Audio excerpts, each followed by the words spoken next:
JR शिक्षण हे आपल्या YouTube चॅनलमध्ये आपण सर्वांचं पुनश्च एकदा सहर्ष स्वागत। सेवानिवृत्त वेतनधारक, पेन्शनधारक, कुटुंब निवृत्त वेतनधारकांसाठी हा लाभ अनुज्ञेय करण्यासंदर्भात अतिशय महत्त्वपूर्ण असं परिपत्रक कोषागार कार्यालयाकडून निर्गमित झालेला आहे। काय आहे परिपत्रक आणि या परिपत्रकाचा फायदा पेन्शनधारकांसाठी, सेवानिवृत्त वेतनधारकांसाठी कसा होणार आहे या संदर्भातील सविस्तर माहिती देणारा हा व्हिडिओ पाहण्यापूर्वी नेहमीप्रमाणे आपण सर्वांना एकच विनंती, व्हिडिओ शेवटपर्यंत पाहावा आणि आपण जर आमच्या चॅनलवर नवीन असाल तर चॅनलला जरूर सबस्क्राइब करा, समोरील बेल आयकॉनला सुद्धा क्लिक करा, जेणेकरून महत्त्वपूर्ण शासन निर्णय, कर्मचारी, पेन्शनधारकांच्या हिताच्या महत्त्वपूर्ण अपडेट्स आपल्याला आपल्या YouTube चॅनलवरती सर्वात अगोदर पाहाव्यास मिळतील।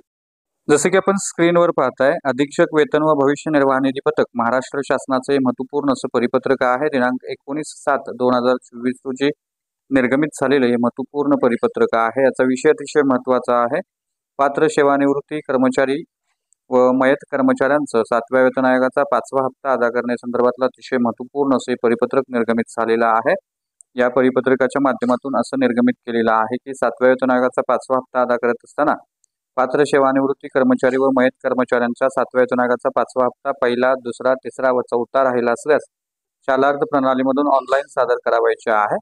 ज्या पात्र सेवानिवृत्त कर्मचारी व मयत कर्मचाऱ्यांचे 7व्या वेतन आयोगाचे 1 ते 5 हप्ते काढले जाणार नाहीत, अशा कर्मचाऱ्यांनी जर या कार्यालयाकडे तक्रार केली किंवा तशी तक्रार निर्माण झाली तर त्यास त्या संबंधित शाळेचे प्राचार्य, मुख्याध्यापक यांना व्यक्तिशः जबाबदार धरण्यात येईल व तशी जबाबदारी त्यांच्यावर निश्चित करण्यात येईल असंही सांगण्यात आलेलं आहे। त्यामुळे 1 ते 5 हप्त्यापासून कोणताही सेवानिवृत्त कर्मचारी वंचित राहणार नाही याची काळजी मुख्याध्यापकांनी घ्यावी असं सांगण्यात आलेलं आहे।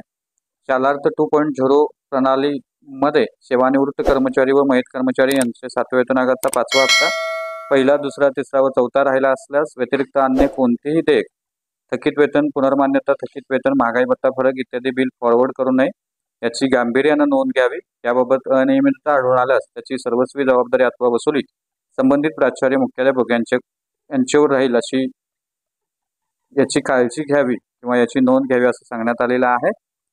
तर अशा पद्धतीनं 7व्या वेतन आयोगाचा 5वा हप्ता शालार्थ प्रणालीमधून ऑनलाईन पद्धतीनं सेवानिवृत्त कर्मचारी, मयत कर्मचारी, पेन्शनधारकांना मिळणार आहे आणि या संदर्भातलं हे अतिशय महत्त्वपूर्ण असं परिपत्रक। तर हे होतं अतिशय महत्त्वपूर्ण परिपत्रक, महत्त्वपूर्ण व्हिडिओ। अशाच महत्त्वपूर्ण शासन निर्णयांसाठी, महत्त्वपूर्ण व्हिडिओंच्यासाठी चॅनलला सबस्क्राइब करा, व्हिडिओ आवडल्यास लाईक करा, शेअर करा। आपले काही प्रश्न असल्यास नक्की कमेंट करा। धन्यवाद।